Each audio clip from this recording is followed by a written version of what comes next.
gotta tell you, it's kind of weird to talk to this many people with my shoes on. I got dressed this morning, my husband's like, ooh, look at you in real clothes. Because I have now chosen a profession where yoga pants are like professional wear. So if you can make that happen, comfortable clothing in your work, I recommend it. Oh wait, we all have kind of done that, right? Okay, so let's get up and do a little bit of movement. I know it's kind of tight, but just stand up, set your drink down, have a little space. Yeah, good. Hi, good morning. How's everybody doing? Okay, so let's just loosen up a little bit for my sake, right? Okay, so just, stand tall, lift up through your belly, let your arms hang down straight, and then lift your shoulders as high as you can, and then drop your shoulder blades down. Good, do that again. Lift your shoulders and drop your shoulder blades down. Good, now, as if you could, touch your arm bones together in front of your body. It's physically impossible, but do your best. Good, and then hug your shoulder blades together in back. That's easier, right? As if you're holding a dime between your shoulder blades. Good, okay, go in front again. And then inhaling, go back. Good, okay, so now that's the 4 directions of the shoulders. Up, down, forward, back. Now let's make circles. So we'll start off with really simple circles. Both shoulders going in the same direction. Let's go forwards first, because that's my favorite way to go. Forward, right? So as you're doing this, listen to my hair making noise on the microphone. And just notice, oh, actually up is much easier for me than down, or I like to go forward rather than backwards, and see if you can get all 4 directions going. All right, you got one more shot at it, and then pause, and now go backwards. Who wants to go backwards? Actually, backwards is kind of important, because you have to see where you've been to know where you're going. Right? Right? Got to know where you were to see where you're going to be. So notice if actually maybe some of the directions change a little bit. And notice if actually I really don't like going this way. This is much more challenging. And then give it one more shot. Good. Okay, now let's make it a little more fun. So both going in the same direction, but alternately. Now this, you bring in reciprocal inhibition between the muscles, so it actually feels a little more comfortable. Good, okay, stop. Okay, now it's your Saturday night dance move. Okay. I love the sound effects of my mic, it's awesome. Good, okay, pause. Okay, now next level of fun, okay? One shoulder one direction, the other shoulder the other direction. Come on, give it a shot. Good, pause. Okay, now the other way. Come on, give it a shot. Good, okay, pause. All right, have a seat. Okay, now who thinks they couldn't do that last one at all?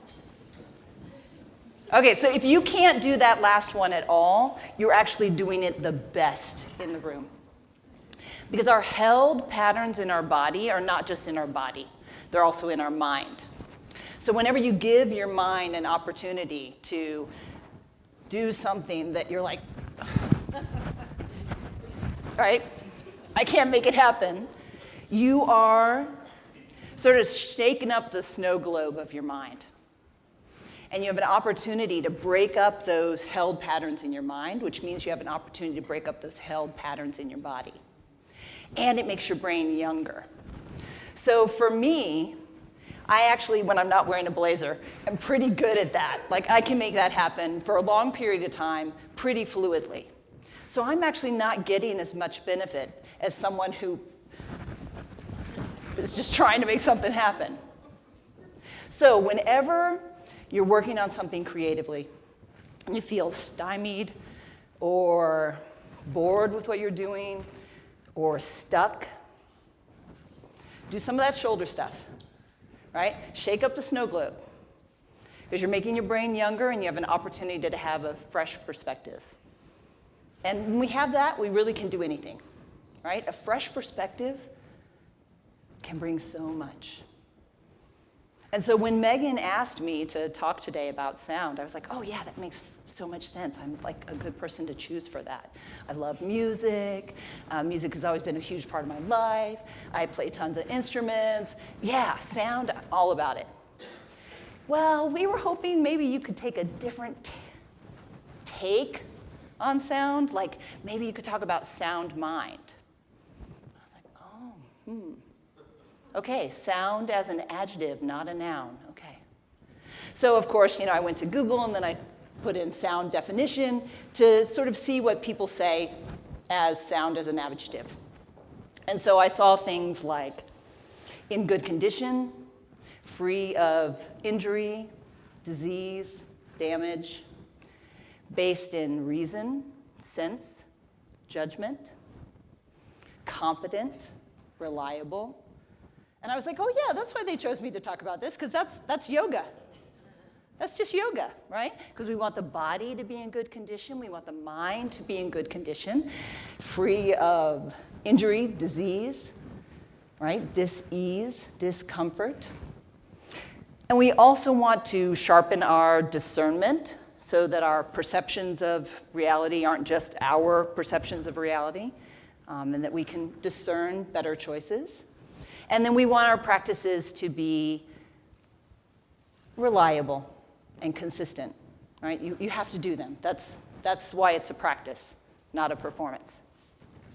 And so the phrase sound mind, sound body, sound practices came to me like in a flash of inspiration, because that's the way creativity works, right? The light bulb goes on, the bell rings, the flash comes to you, and then after you get that flash, there's a whole lot of work. Right? And some of it is good, and then it gets bad, and then you get sick of it, and then you can't see it anymore, and then I guess it's good. I love it, right? Or, well, it's over, and I'm on to the next one, right? And sometimes our creative moments are a little bit more organic than that. We don't actually have a flash of inspiration, right? We just start making something, and then we get to the end of making that, and it strikes us, oh, wow, I had no idea that's what I was trying to tell myself. And I actually had that experience myself after I got done writing my book. I got to read the actual book itself, and I got to the end of it, and I was like, oh my God, I wrote this children's book for my inner child, and I didn't even know. Didn't even know until I was looking at the actual thing. So, we either have a spark of inspiration or a spark of meaning.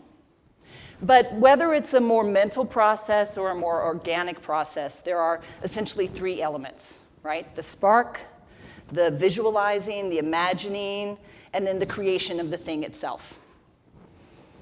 And so let's take these three things and let's call them the spark, the mind, and then the body. So the spark is just a label that I'm putting on like the deepest part of yourself, right? Your innermost self, your soul, your spirit, your heart center, your connection to the unified field. It doesn't even matter what you call it, right? It doesn't even have to have a name. Let's see, how can I? Okay, so point to a speaker. For a second there, you were like, which one? Right? Okay. Point to a cup of coffee. Good. Okay, point to a window. Okay, now point to yourself. Okay. All right, we got a little bit of this, but most everybody did this. Why didn't anybody do this? Right? Or why didn't anybody do this? Point to yourself. If you said to someone, point to yourself, and they did this, you'd say, no, that's your knee. Now point to yourself. So where you pointed, because honestly, I really love this. The smile, that's the spark. That's the spark. Because you all chose to point to some part of yourself because it has meaning to you, okay? And this spark is usually the part that gets neglected and buried and undervalued, while the mind gets top billing and all the credit. Because that's the way the mind likes it, because the mind's where the ego is. The mind needs that credit. But the thing is that all of these parts are important, the spark, the mind, and the body. And this is really the new yoga, that all of these things are important.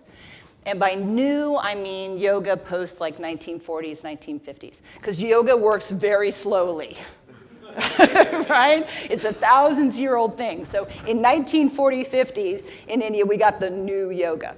So ancient yoga, old yoga, because maybe let's say yoga works so slowly that there's only been two, the old and the new, okay?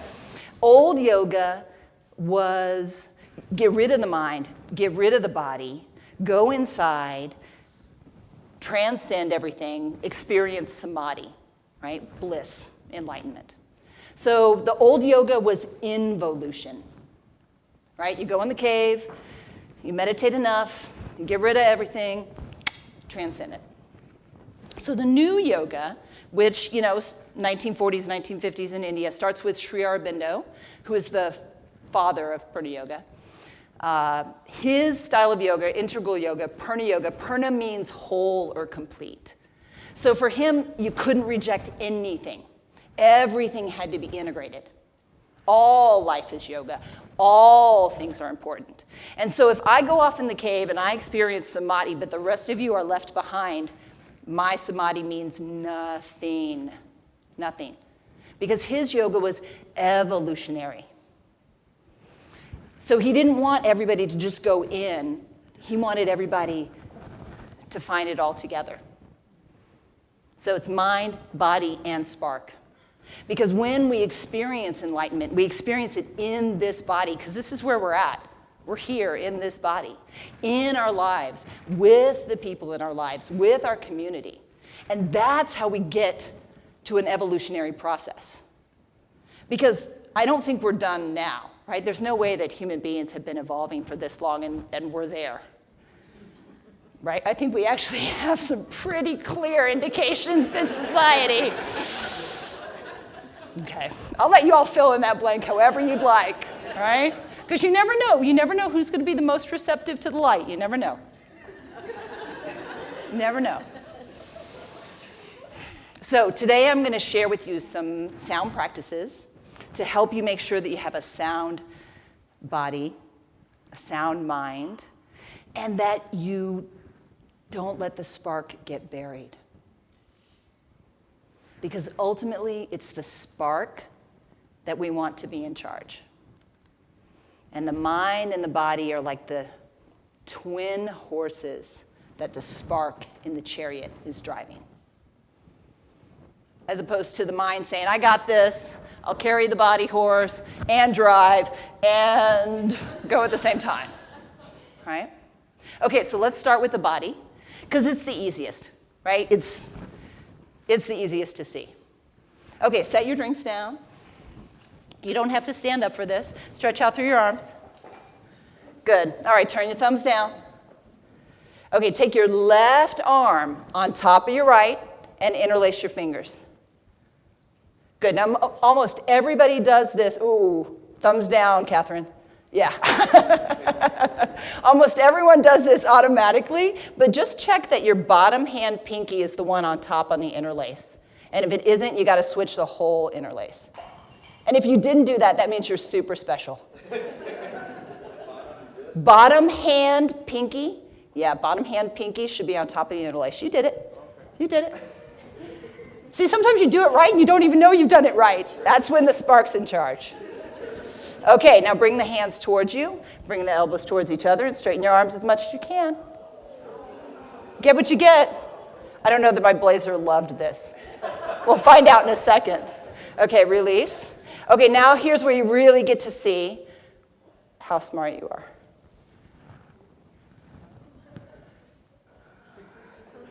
Damn, y'all are smart. Yeah, good. Bottom hand pinky on top. Switch it in. Yeah, you got it, you got it. Okay, bring it towards you. Bring it towards each other. Straighten. No.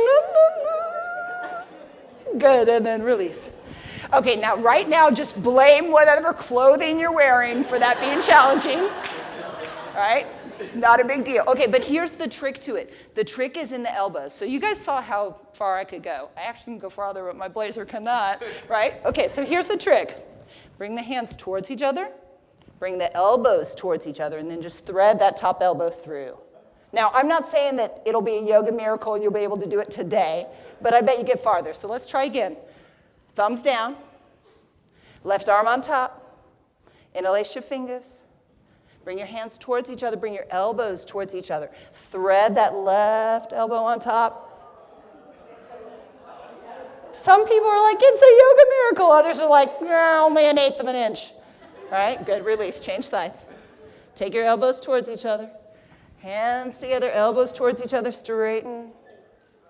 Ooh, good. And release. Good. Now you're asking, why are we working with the hands and the arms anyway? So for Purna Yoga, the hands and the arms are the instrument of the spark. Because whenever you're making stuff, right, whether you're making stuff like this, right, the mouse, or you're making stuff like this, or you're making stuff like this, or you're making stuff, you're using the hands. So far, I don't know many people that have just been like, and I made something, right? Right? So what I'm teaching you right now is a little bit of the Purna Yoga carpal tunnel series to keep this whole channel open. So that first one was elephant's trunk. Okay, so now let's do butterfly hands. Now, you guys did really great with elephant's trunk. Yeah, you like the crazy names I come up with, everything? But it makes sense, right? You can see that, elephant's trunk? Okay, butterfly hands, just watch. Unless you're a kinesthetic learner, and then follow along. Okay, we're going to use this part of the thumb, and we're going to use this part of the pinky, okay? All right, so take your right hand in front of you like so, your right hand. Otherwise, it'll turn into a hot mess, sir. Okay, now take your left hand, and with 4 fingers, hold on to your thumb pad, and with your thumb, bring it to the base of your pinky, right? Those 2 spots that I showed you. And then flip your hand that way. Yeah, you got it. Good. Now, take your thumb at the base of the pinky and lift it up to make the pinky side of your hand longer. And you might feel this all the way to your elbow, or even to your eyebrow. Good. Oh, the other way, sir.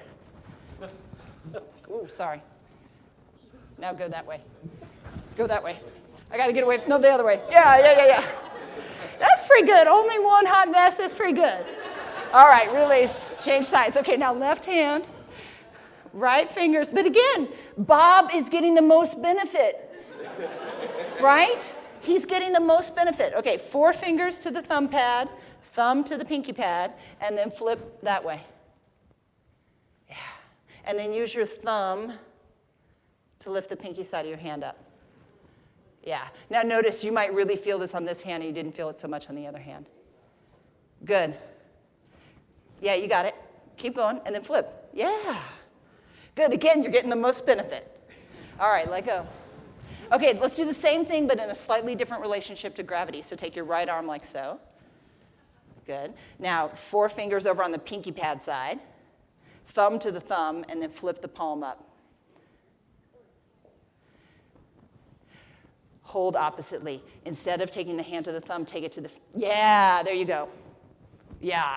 Okay, now you can't slide the pinky up on this one, so drop your elbow down. Without doing this, right? Drop your elbow down.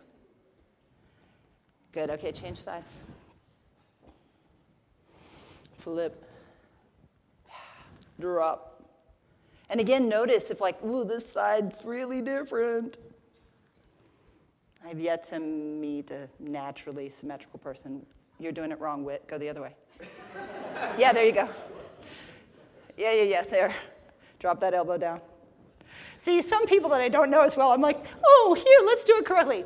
Other people I know well, you're doing it wrong. Good, okay, let go. That was the mind speaking, right? Not the spark.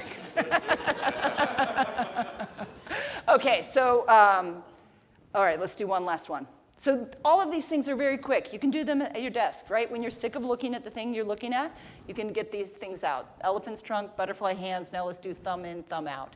So spread out through your hands. You can probably figure out what this is based on thumb in, thumb out. So make a fist with the thumb on the inside, and then spread, and then make a fist with the thumb on the outside, and then spread, and then keep going. And really like spread and squeeze. Yeah, even that's kind of hard, isn't it? Just wait, we're going to make it more fun. Good, yeah. And just feel how you're bringing more blood into your hands. And that you're not just bringing more blood into your hands, you're bringing more spark into your hands. Good. Okay, now let's up the level of fun, right? You know what that means, right? Does anybody know what we're doing? Yeah, that's right. Okay, so if you haven't figured it out, got it? One in, one out. Alternate. One in, one out. Remember, if you do it poorly, you're getting the most benefit. And then see if you can go a little faster. Don't think about it too much. It's a spark. It's not the mind. Whoo, okay, let it go. Ah, yeah, because you're having to use more stuff. Right, so remember, the worse you do with these things, the more benefit you're getting. And then when you get super good at it, then you're not just in a groove, you're maybe in a rut, and now you got to find something new. Right? So the body's easy to work with. The body's, yeah, exactly. Yeah, see? Give yourself a week, sir. Keep practicing. Keep practicing. But the body is willing, right? The body is willing. The body is willing to do even stuff it shouldn't do, right? Oh, yeah, I'll keep sitting here for another 6 hours working on this thing, right?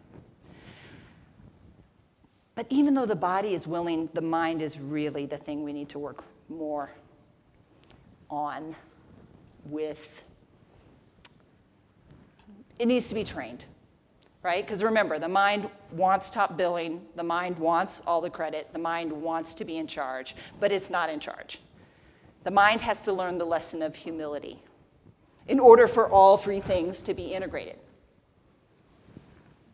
So recently I was listening to Mark Maron's podcast, WTF. Anybody listen to WTF? Okay. So Louis C.K. was on talking about his process in creating his web series, Horace and Pete. Anybody seen Horace and Pete? It's not for the faint of heart, but it's some beautiful American tragedy. That's kind of a weird phrase, but so I was listening to him talk about his process, and you know, he just knew he didn't really want to do Louis anymore, but he didn't know exactly where he wanted to go. And, you know, he rented the place where they eventually filmed the show without even having a script or even knowing the characters or having actors. He just knew it was the right place and was going to have the right feel for whatever it was that he wanted to do.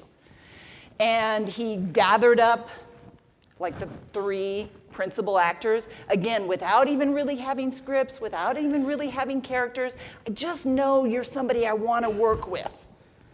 And the scripts seemed to write themselves. And the process happened very organically. And at first he thought it was going to be like this series-long thing, and then as he was writing it, he realizes, oh, wow, no, these guys are writing their own story. It's only going to be 10 episodes. And as I was listening, I was like, wow, this is the description of the process where the spark is in charge. The mind was not in charge. It was one of the least mental descriptions of a creative process I had heard. And of course, Mark and Louis are old buddies, so Mark knows enough to actually be quiet and just let Louis talk, right? And I was like, yeah, that's it. That's the way some of our truest creative moments can be, driven by the spark. Remember, the spark is the charioteer with the twin horses of the mind and the body. So let's learn a meditation technique that helps teach the mind a little bit of humility, right? Because the mind is amazing, right? I don't want you to think that the mind, right? No, that's the old yoga. right, where we transcend the mind. We're not trying to transcend the mind. We want to integrate everything, okay? All right, so the way the mind gets its information is through the senses. And that's part of how we know the mind is a little fallible, right? Because, you get 15 people looking at an event and you get 15 different stories about what actually happened, right? Even though everybody saw the same thing, right? Or we've all seen that thing where you're like, find the gorilla. Well, they have 15 people running around doing different things, and then the gorilla goes through the screen and nobody ever sees the gorilla. Right, okay, so the first part of this meditation technique, I want you to think about, I'm gathering up the senses, and I'm gonna, instead of focus so much on the outside, I'm gonna let the spark drive me. Because it's not like Louis C.K. sit down and watched a bunch of American tragedy plays and then decided that's what he was going to do, right? Okay, so let me just show you the technique and then we'll go through it together. So you start with the hands, the fingers all together. Again, if you're a kinesthetic learner, you want to do this with me, by all means. If you're a visual learner, just watch. If you're an oral learner, close your eyes and pay attention, right? You know what you are based on what you checked on your name tag, right? Okay. So the hands start here, right? Because I want to gather up the senses. So I get everything that I've heard, and as my hands move together, everything I've seen, everything I've touched. And as my hands move down, everything I've smelled and tasted. So I move from the mind. I let the mind know the spark is what's important. Okay? And it only takes 2 breaths. Inhale, exhale, inhale, exhale. I mean, I know we're all super busy, but we got 2 breaths, right? I only have 2 breaths to talk to you, right? Okay, so let's just test it out. And then you don't want to be too far away, because all of your stuff is pretty close by, right? Okay. And then, as you exhale, bring your hands together in front of your eyes, palms together. And then exhaling, bring the hands down. Good. Okay, I want to give you one bit of refinement before we go deeper. So it's as if I'm trying to push everything together into the center of my mind and draw it down, right? So it's not a sweep and then this, right? It's as if my head wasn't in the way. You can make sound effects if you're that type of person. Okay? All right, so let's try it. You can keep your eyes open for this one. All right, exhaling. Gather up the senses. Inhale. Exhaling, draw it down. See, that's the mind saying, wait a minute. I have something to tell you. Okay, so let's go again. This time, let's close the eyes. Let's really get into it.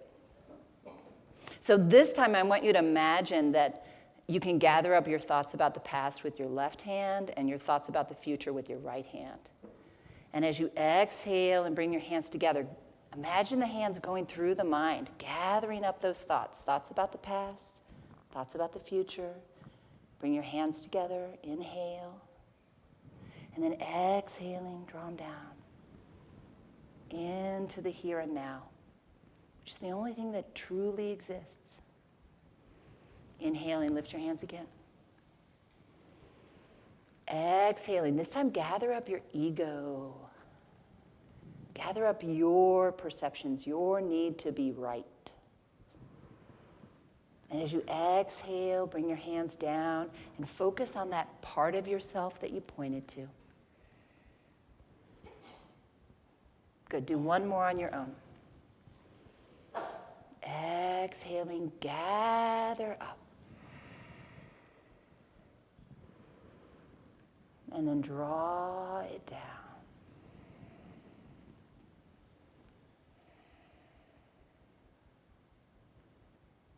And then slowly open your eyes and release your hands. I wish you could see how different you all look. Everyone's eyes just got a lot softer. And do you feel how the energy just kind of dropped down? But it's not like I turned my mind off, right? Because we don't want to turn the mind off. But we do want to lessen the ego. And when we lessen the ego and we put the spark in charge, what we're doing is building love. Because we're connecting with that part of ourselves that is the bigger part, the deeper part, right? Self with a capital S. And that's the part that builds and connects. So we move from the place of the mind that is competitive, that compares, that maybe even copies ideas from other people because it doesn't even realize because it's oversaturated from its senses that the thing it just made is the thing it saw last week. Oops, gotta start that one over again. Right? We move from competition and comparison and copying to connecting, cooperating, collaborating, community. And when we do that, we're connecting with the parts of ourselves, we're connecting with the people in our lives, we're connecting with our greater community.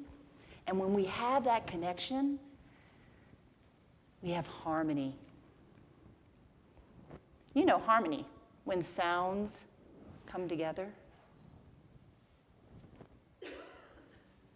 Thanks, everybody.